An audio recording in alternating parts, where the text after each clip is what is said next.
மீனராசி அன்பர்கள் உங்களுக்கு வந்து பாருங்க இந்த மார்ச் 29 2025 சனி பகவான் பயிற்சி சனி அப்படின்னும் போது வந்து பார்த்தீங்கன்னா நீங்கள் 7 நாட்டு சனியினோட மத்தியமத்தில் இருக்கீங்க. பொதுவாக வந்து பாருங்க ஜென்ம சனி அப்படின்னாலே நிறைய பேர் பயந்துப்பாங்க. எதுக்கும் பயப்படாதீங்க. பொதுவாகவே சனியை நினச்சி தயவு செஞ்சு பயப்படாதீங்க. காரணம் என்ன அப்படின்னா இயற்கையாகவே உங்களுக்கு அந்த ஹானஸ்டி அப்படின்றது உண்டு. அதுக்கும் மேலே சனிக்கு பிரியமானது என்ன அப்படின்னா சேரிட்டி, மற்றவங்களுக்கு தானம் பண்ணுறது. மீனம் இயற்கையாகவே உங்களுக்கு அந்த மாதிரி மீனராசி அன்பர்களும் கொஞ்சம் கஷ்டப்படுறவங்களை பார்த்தா உங்களுக்கு மனசு இறங்கும். அது காரணம் என்ன அப்படின்னா குருனோட ஆதிக்கம் பெற்ற ராசி அப்படின்றதுனால மீனராசி அன்பர்கள் உங்களுக்கு வந்து பாருங்க இந்த மார்ச் 29 2025 சனி பகவான் பயிற்சி ஆகியிருக்குது. கும்பத்துலேருந்து மீனத்துக்கு தான் பயிற்சி ஆகியிருக்கார். இப்படி மீனத்துக்கு பயிற்சி ஆகியிருக்கக்கூடிய சனி உங்களுக்கு வந்து பார்த்தீங்கன்னா ஜென்ம சனியாக வந்து உட்கார்றார். ஜென்ம சனி அப்படின்னும் போது வந்து பார்த்தீங்கன்னா நீங்கள் 7 நாட்டு சனியினோட மத்தியமத்தில் இருக்கீங்க. பொதுவாக வந்து பாருங்கள் ஜென்ம சனி அப்படின்னாலே நிறைய பேர் பயந்துப்பாங்க. எதுக்கும் பயப்படாதீங்க. பொதுவாகவே சனியை நினச்சி தயவு செஞ்சு பயப்படாதீங்க. காரணம் என்ன அப்படின்னா சனி பகவான் பாருங்கள் நம்ம ரொம்ப ஹானஸ்டி அப்படின்னு ஒன்று மெயின்டைன் பண்ணாலே போதுங்க. சனி ரொம்பவே பிரீத்தி ஆகிடுவார். எந்த விதத்துலையும் நம்மளுக்கு எடுக்க மாட்டார் அப்படின்னு அர்த்தம். மீனம் இயற்கையாகவே உங்களுக்கு அந்த ஹானஸ்டி அப்படின்றது உண்டு. அதுக்கும் மேலே சனிக்கு பிரியமானது என்ன அப்படின்னா சேரிட்டி, மற்றவங்களுக்கு தானம் பண்ணுறது. மீனம் இயற்கையாகவே உங்களுக்கு அந்த குணம் உண்டு. எங்கே போனாலும் 4 பேருக்கு 10 ரூபாய் கொடுக்கறது, பசி எடுக்கிறவங்களுக்கு சாப்பாடு வாங்கி கொடுக்கறது. ஒரு வார்த்தை சொல்லுவாங்க பார்த்தீங்களா, வாடிய பயிரை கண்ட போதெல்லாம் வாடினேன் அப்படின்னு வள்ளலார் சொன்னாராம். அந்த மாதிரி மீனராசி அன்பர்களும் கொஞ்சம் கஷ்டப்படுறவங்களை பார்த்தா உங்களுக்கு மனசு இறங்கும். அது காரணம் என்ன அப்படின்னா குருனோட ஆதிக்கம் பெற்ற ராசி அப்படின்றதுனால. அதே மாதிரி சுக்கிரன் உச்சமடையக்கூடிய ராசி அப்படின்றனால நல்லா சாப்பிடணும், நல்லா வந்து பாருங்கள் கம்ஃபர்ட் ஜோனில் இருக்கணும், நல்ல ஆடம்பரமாக இருக்கணும். நல்ல ஒரு வீட்டில் வந்து ஒரு சோஃபா அப்படின்னா கூட ஒரு நல்ல காஸ்ட்லியான ரெக்லைனர் மாதிரி, அந்த மாதிரி சோஃபாஸ். கார்னா கூட ஒரு ஹைஃபையான காரு, நல்ல சாப்பாடு, உலகத்தில் இருக்க அத்துணை யோகங்களும் நம்மளுக்கு வேணும் அப்படின்னும் ஆசைப்படுவீங்க. அதே மாதிரி மற்றவங்களுக்கு ஹெல்ப் பண்ணணும் அப்படின்னா மீனத்தை தான் நம்ம வந்து எக்ஸாம்பிளாக சொல்லலாம். எல்லா ஆஸ்பெக்ட்லையும் மற்றவங்களுக்கு ஹெல்ப்ஃபுல்லாக இருப்பீங்க. அப்படிப்பட்ட மீனராசி அன்பர்கள் இயற்கையாகவே உங்களுக்கு நிறைய நல்ல குணம் இருக்கிறதுனால சனி உங்களை பெருசாக கெடுக்க மாட்டார். ஓகே, அதுக்கும் மேலே சனி பகவான் ஜென்ம சனியாக வந்து உட்கார்றதுனால பொதுவாக அவர் என்னென்ன மாதிரி காம்ப்ளிகேஷன்ஸ் கொடுப்பாரு அப்படின்னா மீனம் ரொம்ப பெரிய புத்திசாலிகளாக இருந்தாலும் நம்மளுக்கு இப்போ ஒரு மந்த நிலை அப்படின்றத சனி கொடுப்பார். நம்மளுக்கு வந்து பாருங்கள் ஓடி ஓடி வேலை செய்யக்கூடியவங்க, நம்மளுக்கு வந்து கம்ஃபர்ட்டில் இருக்கணும் அப்படின்னு நினைக்கிறவங்க, அதே மாதிரி பார்த்திங்கன்னா எது ஒன்றுத்தையும் கிளியராக தெளிவாக முடிவெடுக்கக்கூடியவங்க. இப்போ நம்மளுக்கு ஏதாவது ஒரு விஷயம் முடிவெடுக்கணும் அப்படின் போது நம்மளுக்கு ஒரு குழப்பம் அப்படின்றது வரும். ஓகேங்களா? அதே மாதிரி நம்மளுக்கு ஸ்லக்கிஷ்னஸ் வரும், சோம்பேறித்தனம் அப்படின்றது வரும், எதுலேயும் பெருசாக நாட்டம் இல்லை அப்படின்றது வரும். ஸோ இந்த மாதிரிலாம் வரும். அப்போ நம்ம என்ன பண்ணணும், நம்மளுக்கு ஜென்ம சனி வந்து உட்கார்ந்துருக்கார். ஸோ அவர் இந்த மாதிரி நம்ம மனசை போட்டு குழப்புறாரு. நம்ம குழம்பக்கூடாது அப்படின்றது தெளிவாக ஞாபகம் வச்சுக்கோங்க. இது ஒன்று மட்டும் ஞாபகம் வச்சுக்கிட்டீங்கன்னா போதும். அதுக்கப்புறம் ஜென்ம சனியாக இருந்து இவர் 3, 7, 10 பார்வையை பார்க்குறார். அதாவது 3ஆம் பாவம் அப்படின்றது என்ன சொல்லுவாங்க அப்படின்னா இளைய சகோதர தைரியஸ்தானம் சொல்லுவாங்க. பொதுவாக சனி வந்து வலுவடையிறது, ஸ்ட்ரென்தன் ஆகிறது அப்படின்றது 3ஆம் பாவம். ஆனால் அவரோட பார்வை அங்கே இருக்குது அப்படின்னும் போது நம்மளோட சகோதரர், நம்மளோட தம்பி தங்கச்சி, முக்கியமாக தம்பி, நம்ம அவங்கள நம்பி ஒரு பெரிய பொறுப்பு ஒப்படைச்சிருக்கோம் அப்படின்னு வச்சுக்கோங்களேன். முழுசும் அவங்கள நம்ப வேண்டாம். கொஞ்சம் வந்து பார்த்திங்கன்னா அவங்க மேலே நம்மளோட பார்வை அப்படின்றது இருக்கட்டும். ஏன்னா ஒரு பெரிய ஸ்தாபனம் நம்ம தம்பியை நம்பி ஒப்படைச்சிருக்கோம் அப்படின் போது நம்ம கண்டுக்கவே இல்லைன்னு போது அதில் நெகட்டிவ் இம்பேக்ட் வரத்துக்கு கொஞ்சம் வாய்ப்பு இருக்குது. ஸோ அந்த விஷயத்தில் கவனமாக இருங்க. பெருசாக வந்து பார்த்திங்கன்னா முழுசும் நம்பிடாதீங்க. முழுசும் நம்பும்போது சில காம்ப்ளிகேஷன்ஸ் வரும். உங்களோட மேற்பார்வையில் நடக்குது அப்படின்னா தைரியமாக இருக்கலாம். அதே மாதிரி பார்த்திங்கன்னா ஜென்ம சனியாக இருந்து இவர் 7ஆம் பாவத்தை பார்க்குறாரு. கலத்திர ஸ்தானத்தை பார்க்குறதுனால என்ன ஆகும் அப்படின்னாங்க நிறைய மீனராசி அன்பர்கள் உங்களோட பார்ட்னர்ஸ் கிட்ட, அதாவது லைஃப் பார்ட்னர், நீங்கள் மீனராசி ஜென்னாக இருக்கீங்க அப்படின்னா உங்கள் ஒய்ஃப் கிட்ட, நீங்கள் மீனராசி லேடியாக இருக்கீங்க அப்படின்னா உங்கள் ஹஸ்பண்ட் கிட்ட ஒரு ஒளிவு மறைவு இல்லாத எல்லாத்தையுமே உள்ளதை உள்ளபடியே சொல்லிடுங்க. டிரான்ஸ்பரன்சி அப்படின்றத வச்சுக்கோங்க. யார் கூட பேசுகிறீங்க, யார் கூட பழகுறீங்க, என்ன நடந்துச்சு காலையிலேருந்து நைட் வரைக்கும் எல்லாமே சொல்லுங்கள். சின்ன மனஸ்தாபங்கள் இருக்குது அப்படின்னாலும் பேசி தீர்த்துக்கோங்க.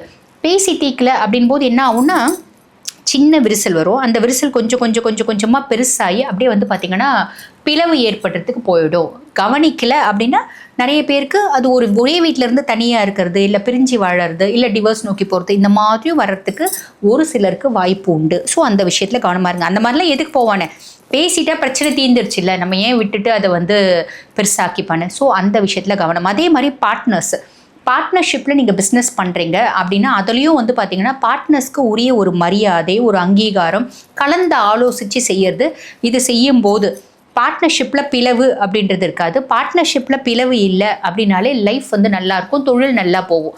அது இல்லாமல் பார்த்துக்கோங்க. இது ஒரு விஷயம் நடக்கிறதுக்கு வாய்ப்பு உண்டு. அதே மாதிரி பாருங்கள், இவர் ஜென்ம சனியாக இருந்து 10ஆம் பாவத்தை பார்க்குறாரு, தொழில் ஸ்தானத்தை பார்க்குறதுனால இங்கே நம்ம ஒரு கன்சர்ன் வச்சு நடத்துகிறோம் அப்படின்னா சில பல காம்ப்ளிகேஷன்ஸ் அதில் வரத்துக்கு வாய்ப்பு உண்டுங்க. நம்ம வந்து எல்லாமே யோசித்து தான் செய்வோம். விவேகம், வேகம் ரெண்டும் கலந்த ஒரு ராசி மீனம் அப்படின்னு சொல்லலாம். அப்போ நம்ம அவ்வளோ டக்குன்னு வந்து பார்த்திங்கன்னா முட்டாள்தனமான முடிவெல்லாம் எடுக்க மாட்டோம். நம்ம எவ்வளோ ப்ரில்லியண்ட்டாக எவ்வளோ ஜென்யூனாக இருக்குனாலும் சனி நம்மளை விட கோடான கோடி மடங்கு ப்ரில்லியண்ட் இல்லைங்களா? அவர் வந்து ஏதாவது ஒரு விதத்தில் இம்பேக்டை ஏற்படுத்த பார்ப்பார். அப்போ நீங்கள் ஒர்க் பண்ணுற இடத்துல ஒர்க் ஸ்பாட்டில் ரொம்ப நிதானமாக தெளிவாக அமைதியாக இதுவும் கடந்து போயிடும் அப்படின்ற ஒரு நிலைமையில் இருங்க. தொழில் செய்கிறீங்க அப்படின்னா யாரையும் டைரெக்டாக பகச்சிக்க வேண்டாம். நீங்கள் ஒர்க் பண்ணுற இடமா இருந்தாலும் சரி, உங்கள் சுய தொழிலாக இருந்தாலும் சரி, நம்மக்கிட்ட வேலை செய்கிற ஸ்டாஃப் தானே அப்படின்னு கூட நீங்கள் உரிமை எடுத்து திட்டுறது, பிரச்சனை பண்ணுறது வேண்டாம். நீங்கள் சாதாரணமாக அவன் தப்பு செஞ்சுருப்பான், திட்டினீங்கன்னா கூட அவங்க ஒரு லேபர் ஸ்ட்ரைக்கு, ஒரு யூனியன் ஸ்ட்ரைக்கு அப்படின்றது மாதிரி போயிட்டு நம்மளுக்கு கொஞ்சம் நஷ்டத்தை ஏற்படுத்துறதுக்கு வாய்ப்பு உண்டு. இதெல்லாம் வந்து பாருங்கள் 3, 7, 10 சனியினோட பார்வையினால் வரக்கூடிய பாதிப்பு அப்படின்னு சொல்ல. குரு நல்லா இருக்கார், ஒரு வருஷம் குரு காப்பாற்றுவார். 4ஆம் பாவம், அதாவது சுககுருவாக இருக்கார், குரு காப்பாற்றுவார். அதுக்கும் மேலே ராகு கேது. ராகுல வந்து பார்த்திங்கன்னா குருனோட பார்வை இருக்குது. ஸோ ராகு பெருசாக எடுக்க முடியாது. இருந்தாலும் எந்தெந்த விஷயத்தில் நீங்கள் ஜாக்கிரதையாக இருக்கணும் தெளிவாக சொல்லியிருக்கேன். இது பயமுறுத்துறதுக்கு இல்லைங்க. பொதுவாக நாங்கள் ஏதாவது இப்படி வரும் அப்படின்னு சொன்னால் ஒரு சிலர் கீழே கண்டிப்பாக யாராவது ஒருத்தவங்களாவது கமெண்ட் பண்ணுறீங்க, இப்படியெல்லாம் பயமுறுத்தாதீங்க அப்படின்னு. நாங்கள் பயமுறுத்துறது இல்லைங்க. ஒரு இடத்துக்கு போகிறீங்க அப்படின்னு வச்சுக்கோங்களேன், ஒரு பெரிய பாம்பு போகுது அப்படின்னா மனிதாபிமானத்தில் சொல்கிறப்ப அந்த தெருவுக்கு போறியே பெருசாக ஒரு பாம்பு பார்த்தேன்ப்பா, ஜாக்கிரதையாக போப்பா அப்படின்னு சொல்கிறது இல்லையா? இது ஒரு மனிதாபிமானம், ஹியூமனிடேரியன் பேசிஸ். இதை பயமுறுத்துறது ஜோதிடர்கள் அப்படி, ஜோதிடர்கள் உருட்டு, நல்லா சொன்னால் உருட்டு அப்படின்றது, உள்ளதை சொன்னால் தப்பு, பயமுறுத்துறீங்க அப்படின்றது. அப்போல்லாம் நாங்கள்லாம் முடிவே பண்ணிட்டோம். என்ன பண்ண முக்கியமாக நான் முடிவு பண்ணிட்டேன். யார் முடிவு பண்ணாங்களோ இல்லையோ தெரியல, உள்ளதை உள்ளபடியே காட்டும் கண்ணாடி போல் நாங்கள் சொல்லணும் அப்படின்றது முடிவு பண்ணியிருக்கோம். ஸோ ஹானஸ்ட்டாக நான் சொல்கிறேன். அதுக்கு மேலே நீங்கள் ஏற்றுக்கினாலும் ஏற்றுக்கோங்க, இல்லை கமெண்ட் போட்டாலும் போடுங்க, அதை பற்றி கவலை இல்லை. அதே மாதிரி டைட்டில் பற்றி நிறைய பேர் கமெண்ட் போடுங்க. டைட்டில்லாம் நாங்கள் பேசுகிறவங்களாம் வைக்க முடியாதுங்க, அந்த சேனல் பர்சன்ஸ் வைக்கணும், புரியுதுங்க? அந்த ஒரு பேசிக் ஒரு நாலேஜும் நீங்கள் வச்சுக்கோங்க. சரி, ஓகே. இதுக்கும் மேலே மீனம், இப்போ நம்ம உங்களோட சனிப்பெயர்ச்சியினோட பலன்கள் சொல்லிட்டோம். இப்போ உங்களுக்கு என்ன வழிபாடு ஒரு உன்னதமான வழிபாடாக இருக்கோ அப்படின்னா, பொதுவாகவே வந்து பாருங்கள், நீங்கள் ஈசனை போய் வழிபாடு பண்ணுங்கள். ஒரு முறை என்ன பண்ணுங்கள், நீங்கள் வந்து குரு பகவானோட ஆலங்குடி கோயிலுக்கு போயிட்டு வாங்க. ஆலங்குடி போயிட்டு, ஏன்னா குருனோட ஆதிக்கம் பெற்ற ஒரு ராசி அப்படின்னாலும் குருவை கொஞ்சம் ஸ்ட்ரென்தன் பண்ணிக்கோங்க, ஓகேங்களா? குரு ஆலங்குடிக்கு போயிட்டு குரு பகவானை ஈசனை வழிபாடு பண்ணிவிட்டு, அம்பிகையை வழிபாடு பண்ணிவிட்டு, குரு பகவானை வழிபாடு பண்ணிட்டு வாங்க. அது முடியும்னா சனி பயிற்சி குரு பயிற்சிக்கு முன்னாடியே போங்க, இல்லை அதுக்கப்புறம் கூட போங்க, ஒன்றும் பிரச்சனை இல்லை, போயிட்டு வாங்க. அதே மாதிரி நம்ம முடியும் அப்படின்னா வீட்டு பக்கத்தில் காலபைரவர் கோயில் இருக்கான்னு பாருங்கள். இல்லைனா ஈசன் கோயிலில் பைரவர் கண்டிப்பாக இருப்பாங்க. ஒவ்வொரு ஈசன் கோயிலையும் பைரவர் இருப்பாங்க.